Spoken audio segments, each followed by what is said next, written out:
You were mentioning before that, in your opinion, journalism is being hijacked by political correctness. Can you explain what you meant? We are in the trust business, so we say.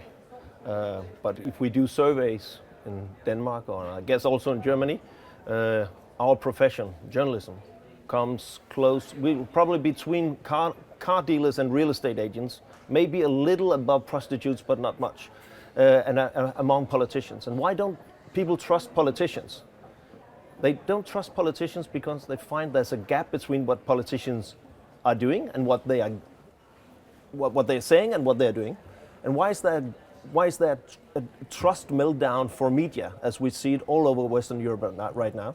Is because people in greater numbers find that there's a gap between what we promise to give and what we're actually delivering.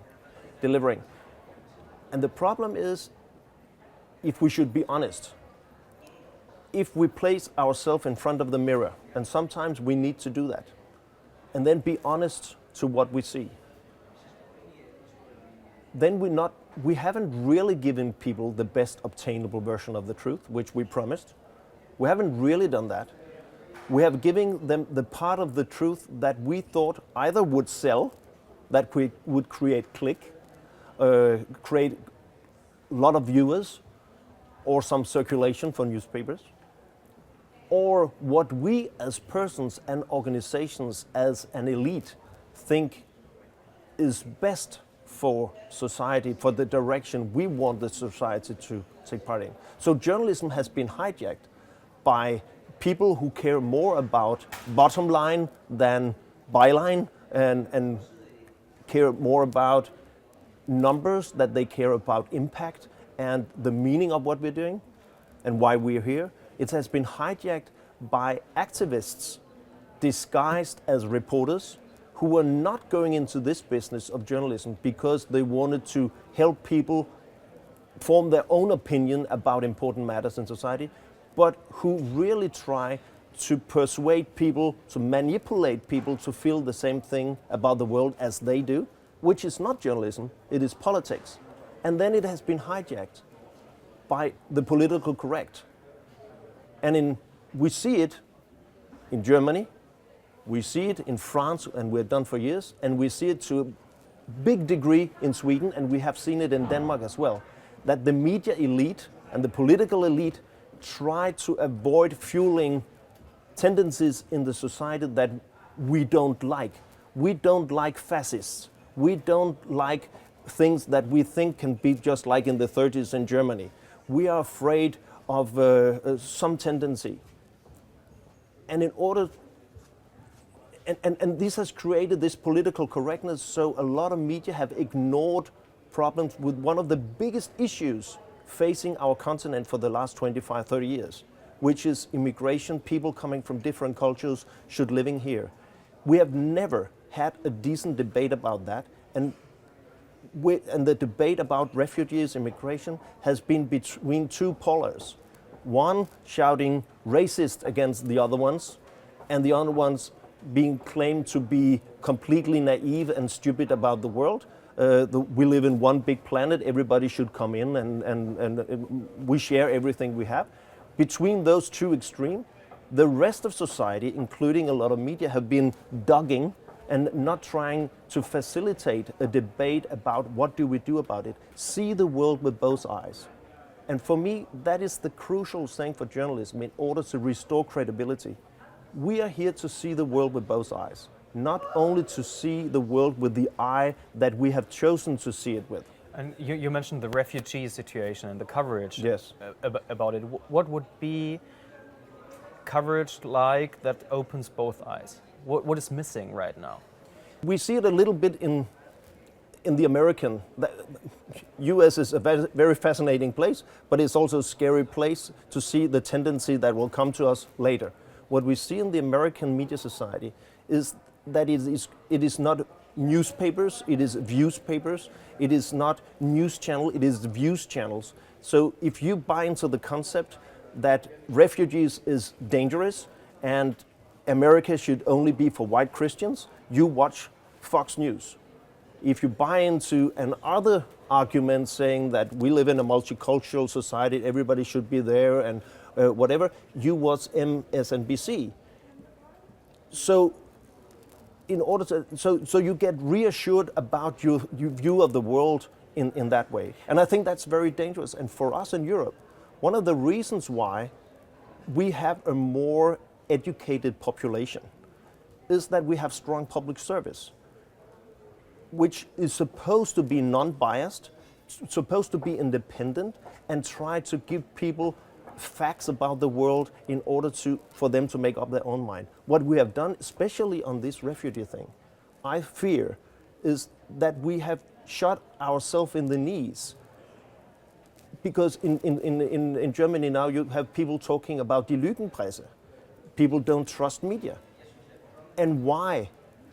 Because they don't think that you give them the right picture, especially about immigration. And you know what? I think they're right. I think there's some part of it which is true. You haven't done that. The majority of the German press have for the last many years been so afraid of putting faces, stigmatizing a group of people who are very vulnerable in the first place. So there's a tendency to ignore problems. Let us talk about another country. Let's talk about Sweden. In Sweden, the elite media and the elite political parties has tried to ignore what is called the Swedish Democrats for the last 10 years. Which we should explain is a right-wing. It's a right-wing movement, but they're not talking about violence. They're not talking. They don't have propositions which is against the Swedish law. But it's a party full of people who are very skeptical, very critical towards the present Swedish immigration policy, and say, no, we should control more, we're afraid. And it's not up to us as journalists to decide whether or not that's a better or a worse argument than people say Sweden should be for everyone. Because in doing so, we reduce ourselves from being journalists to be activists or politicians, and we are not, and it hurts our credibility. One example: a 23-year-old guy walks into an IKEA warehouse in Sweden, grabs a knife and stabs 2 people to death. That story was reported by all the Swedish media, except the fact they didn't tell who he was, where he came from. It turned out that he was a 23-year-old asylum seeker who had got his application refused. And in frustration, he went in and killed. They didn't cover that because they were afraid that would help the Swedish Democrats and the right-wing movement, whom they do not like. What happened was that all the social media started telling the truth about that. And everybody could start saying, why are you not telling the truth? Oh, because we wanted to take care of this and blah, blah, blah. The point was it irrelevant information? Yes, it was. Should have been reported? Yes, it should. Why didn't they do that? Because they were not journalists. They were trying to see, we don't want to explain about that part of the reality. And in doing so, they're crippling their own credibility. And do you see the same mechanism in Germany? Yes, I do. I think that in the beginning of this present crisis summer, there was a tendency that the tabloid way of seeing it was, oh, they're coming, they're taking everything away. There are the floods of people coming in, seeing all the terrible part. And suddenly there was a tendency, you decided not to see all the bad part. You only used your cameras to film the nice mothers with the cute kids. And you turned away from all which was the majority at some point, all the single 20-year-old something guys coming from Africa or Syria or Afghanistan. I mean, there has been coverage about them. There have been coverage about that, but the main coverage, the main picture was also the nice stories about Germans giving bananas and fruit and whatever to these poor people coming.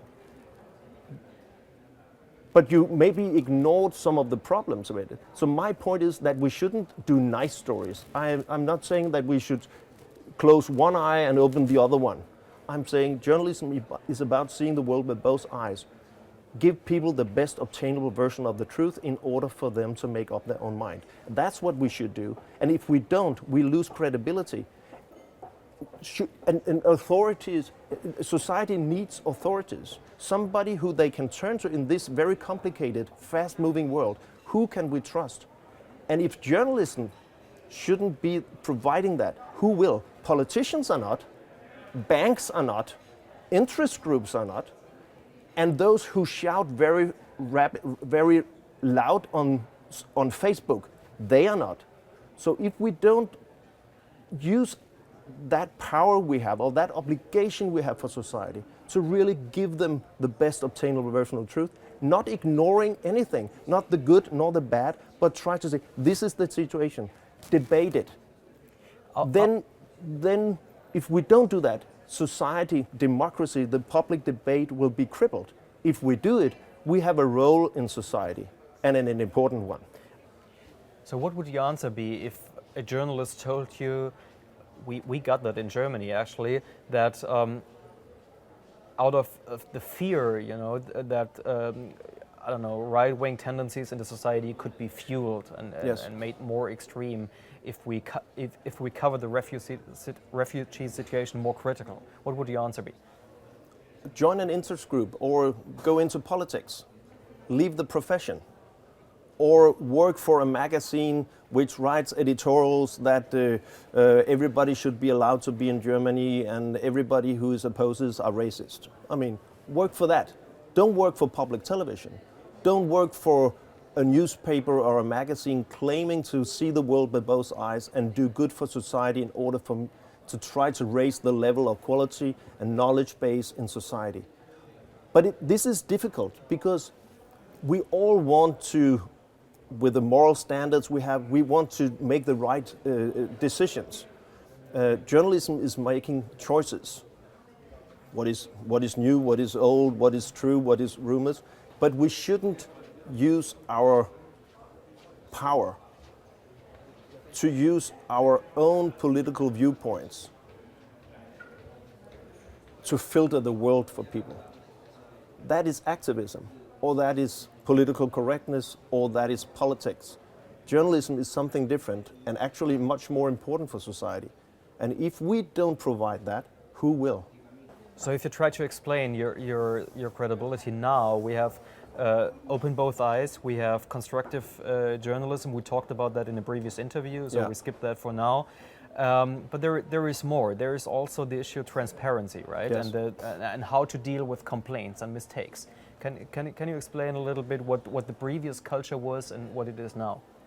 I think since we are in the trust business, just like doctors, same thing happening in hospitals.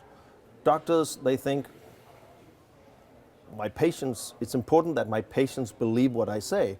So if I make a mistake, I try to hide it. That has been the common culture at a lot of hospitals and among doctors. And it has certainly been a culture among editors and reporters. We're in the trust business.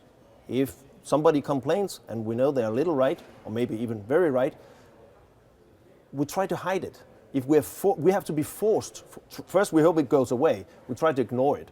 And then when they even complain even more, they hire a lawyer or whatever. I mean, if we can put a correction in the right corner on page 2 so nobody can, just among the ads on in the newspaper, we'll do that.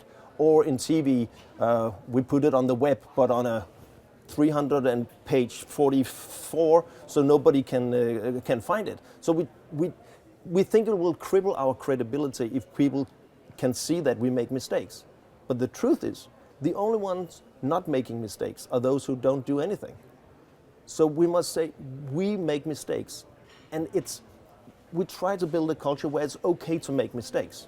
It's okay to make mistakes. If you don't do it out of complete carelessness or incompetence, but of course you make mistakes. But if you make mistake, come and say it. So we can correct it, apologize, and learn from it. And let's show it. But it's extremely difficult for us. But I think it works. And I'm certain it is the right culture, because we are human beings. We make mistakes. But it's stupid to make the same mistake twice. So, I mean, we're talking about openness and transparency and stuff like that. You did a project last year. We just were in a meeting with you when you announced the results. Can you explain a little bit about this project? It's a small project like that, but it was what we call a fairness project. We say, in order to be credible, we want to correct our mistakes. We want to see the world with both eyes. We also want to be fair against towards our sources, whether they're expert sources or cases or whatever. And the only way we knew whether that was the case, that we were fair or unfair, was the amount of complaints we're getting. And suddenly that went down. In the beginning, a few years ago, we couldn't find the complaints, or it was not being answered. It could take months before we did anything about it. And we thought it was a pain in the butt with all those complaints, and they piled up, and it was terrible. And then we said we have to do this professionally. We hired someone to take care of it. We had a lot of ethic discussions in the newsroom, workshops, seminars. So ethics is something actually in the core of what we are doing. Journalism is making decisions, making priorities, but also based on a set of values. So what are the values? So everybody knows about that. But one of the things we want to be is being fair. But we don't know actually whether they think we are fair to them, because we never ask them. We only hear from them if they complain. So the idea was to have an independent company call all our sources in 1 week to see what happened. I mean, when we interviewed them, were we polite? When we interviewed them, did we know what we were talking about? Or was it just holding a microphone and saying, could you please explain what this is all about, which is waste of time for people? Were we doing a good job? We're a very integrated newsroom. So we have one reporting team doing an interview, and that piece of information is widespread to radio, to TV, to online, to social media. Do we explain that to people? Are they surprised because they thought it was for radio and suddenly they're on Facebook? Actually, the truth is we didn't know. So we asked them. That was basically it. That was putting up the mirror in front of us. What was the result when you looked into the mirror now? I must say, it's a scary experience to take up a mirror like that, or give people a hammer and say, anonymously smash our heads if you think. And I was a bit afraid that we thought we were very good or okay, and actually we were not. But it turns out, the first result shows that it's actually pretty okay. Okay. I think in Germany, maybe it's also true for Denmark, we previously had a culture when it comes to our viewers and readers and listeners that was very one-sided. We were delivering information and they were receiving information. Yes. So that obviously changed because of the internet, but still many journalists try to hold on to this culture. What you're doing, as I understand it, is changing that and discussing with the viewers, getting a little bit more like eye-to-eye level in terms of they can complain, you will take them seriously. I mean, why do you think that is important nowadays to have this?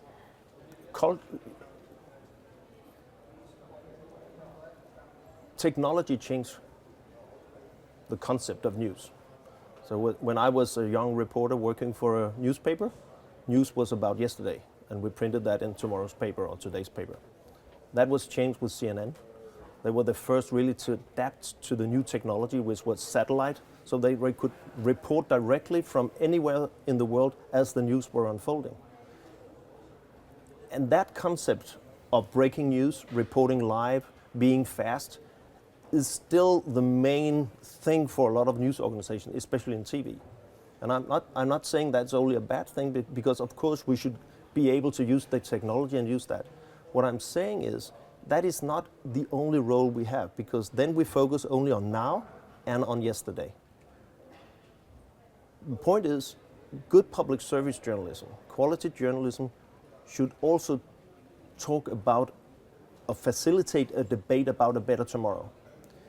And what we have done with the rise of digital media and especially social media, a lot of media companies, we still see it as just a new distribution channel for the same kind of content. But what social media can do is that it is perfect to interact with people in order really to get feedback from them, or to say, now we discuss, what do you think? We have this, now we have documented this is a problem. We have documented how the world is. What do you think we should do about it? And then try to get in. What we have used social media for is mainly to get nice pictures of rainbows for our weather report, and that is not good. And then people could write the commentary on some story we've done. So we should go away from the idea that media is about a monologue. Our monologue telling people at a certain point, which is flow, radio, flow TV, to a real dialogue where we actually want to hear what they say. But what if we don't like it, what they say? That depends what our job is. If we are interest group newspaper, if we are an interest group, a ghetto television station, only for people who think like us, fine with me. But then it's not public service. Then it's not really to help Germans get smarter. If that's our job, to facilitate that, and it is where you work and where I work, if that's our job, then we should hear it. We should listen, and we should start going out there, finding out how they live their lives. What are their fears? What are their expectations? How do they eat different food than you do. They probably maybe even own a car. They probably are unemployed. They're probably watching different things on the television. They're probably listening to different kind of music, which you and your friend will laugh about because you think it's ridiculous kind of music, but they are Germans, and you're there to serve them. I'm here to serve Danes. Every Dane, also Danes who are not part of my private ghetto. And even if they are politically right-wing and are like on the more extreme side of the political spectrum? For me, the limit is whether or not what they do is promoting something illegal. If they are promoting violence, we have extreme groups here, and I'm not saying we should give them the microphone. I'm not saying, it's against the law in Denmark to be racist. But it's not against the law to be afraid that people in the thousands come to this country with a different cultural background, and whether or not it will be possible to integrate them, or what would happen with the Danish culture. I'm not saying whether or not I agree or disagree. I'm just saying it's a perfectly legitimate argument or attitude, and we should also reflect that. As we should reflect the 25-year-old girl living in Copenhagen, eating all her meals at a cafe, thinking that the world is a terrible place, and everybody who hasn't got the same fortune as her should be allowed to live in Copenhagen. That's also okay. But we should reflect that. Not only her, because she's our little sister, and or some of our friends, and we know her, we belong to the same ghetto, because us reporters, we live in the same cities. We have the same mindset, which is extremely difficult or dangerous. That's why. Another thing we try to do now is moving people away, journalists away from Copenhagen. So we also have reporters, different places in the country. Because if our tower is only placed in Copenhagen, we only see big city problems, big city things, and big city views of the world. So trying to generate more diversity. Yeah, we do. Yeah. Let me ask one last question. I would like to answer you in one phrase, in one sentence. What can we do to win trust back as media?